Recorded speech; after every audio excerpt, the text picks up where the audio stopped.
আমি কথা বাড়াতে চাই না। আবু হেনা রাজ্জাক আমাদের সাথে আছেন এবং তিনি উত্তর দিতে চাইছেন অলিখিত সরকার আসলে কার মাথা থেকে আসে। প্রশ্ন করেছেন সংবিধান, অলিখিত সংবিধান, কারণ এটা আবু হেনা রাজ্জাক একসাথে বলেছেন যে শেখ হাসিনা পতনের পরে আসলে একটা অলিখিত সংবিধানে দেশ চলছে। কোথা থেকে আসলে এটা আসে, এটাও আমরা শুনি। তারপরে সংবিধান তো অলিখিত, আপনি লিখিত পাবেন? ৭২টা তো আছে, লিখিত আছে, আমাদের বই আছে। ৭২টা তো স্টপ হয়ে গেল। আমি আমার আপনারটা হ্যাঁ পাবো না লিখিত। তারপর একটা প্রশ্ন রাখছি, ৭ তারিখ কার কাছে নির্বাচন চাইলো? উনি বলল রাষ্ট্রপতির কাছে। বিধানই তো নাই। নির্বাচন চাইতে হবে সরকার প্রধানের কাছে। সরকার প্রধান যখন যিনি সরকার প্রধান থাকবেন তার কাছে। তখন বাংলাদেশ না, কোনো রাষ্ট্র 1 মিনিটের জন্য সংবিধান, যখন সরকারে কেউ থাকে না তখন রাষ্ট্রপতি এককভাবে থাকে, তখন তার কাছে থাকে। আমি শেষ করি। দেশটা কিন্তু সমিতি না, ক্লাব না, একটা তামাশা না। একটা মুহূর্ত সংবিধান ছাড়া থাকতে পারবে না, একটা মুহূর্ত সরকার প্রধান ছাড়া থাকতে পারবে না।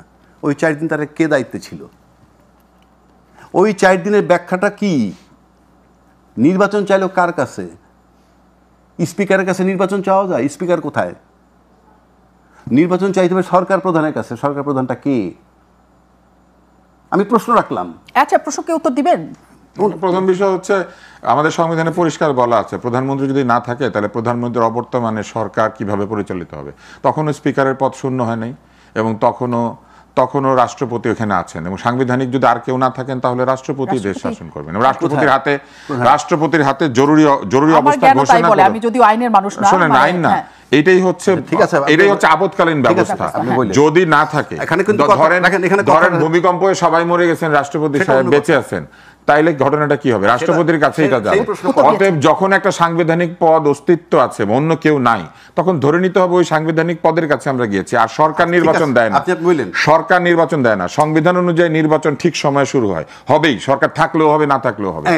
হ্যাঁ, কিন্তু প্রশ্ন হইতেছে, যদি সরকার থাকলেও নির্বাচন হয়, সরকার না থাকলেও নির্বাচন হয়, তাহলে বিএনপি সাংবিধানিক ভাবে নির্বাচন চেয়েছে। কার কাছে চেয়েছে? নির্বাচন চায় না, রাষ্ট্রের কাছে। রাষ্ট্রের কাছে নির্বাচন চায় মানে কি? রাষ্ট্র কিভাবে চলে? রাষ্ট্রের দায়িত্ব কি? তাহলে তো কিছু লাগবে না, রাষ্ট্রই চলুক।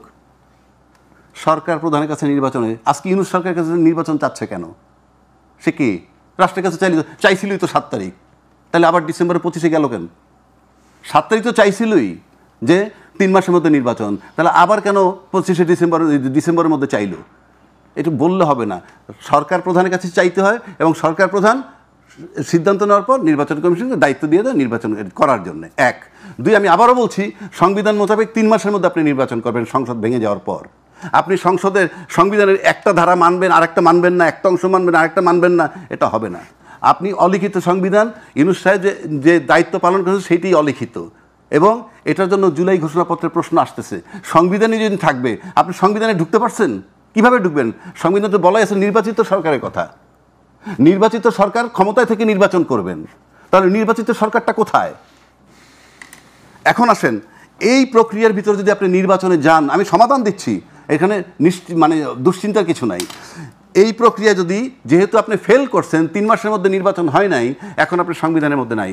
এই সংবিধানের 7-এর ক ধারায় বলা আছে, পরে দেখে নিয়েন, যে যদি কেউ সংবিধান ভায়োলেট করে, সংবিধানের নিয়ম না মানে কিংবা ভাঙার চেষ্টা করে, তাহলে সর্বোচ্চ শাস্তিতে তারা দণ্ডিত হতে পারে। এটা লেখা আছে।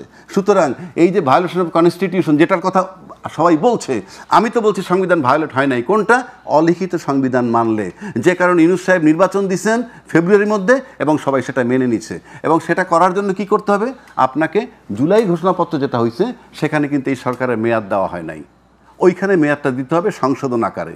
যে এই সরকারের মেয়াদ 7ই আগস্ট 2024 থেকে 30শে জুন 2026 পর্যন্ত দেওয়া হইল, এবং এর ভিতরে একটা নির্বাচন কমিশন গঠন করবেন এবং উনি নির্বাচন করে চলে যাবেন। এইটুক করে গেলে আপনি সংসদ পর্যন্ত যাদেরকে নিবেন সে বৈধ প্রক্রিয়া যাবে।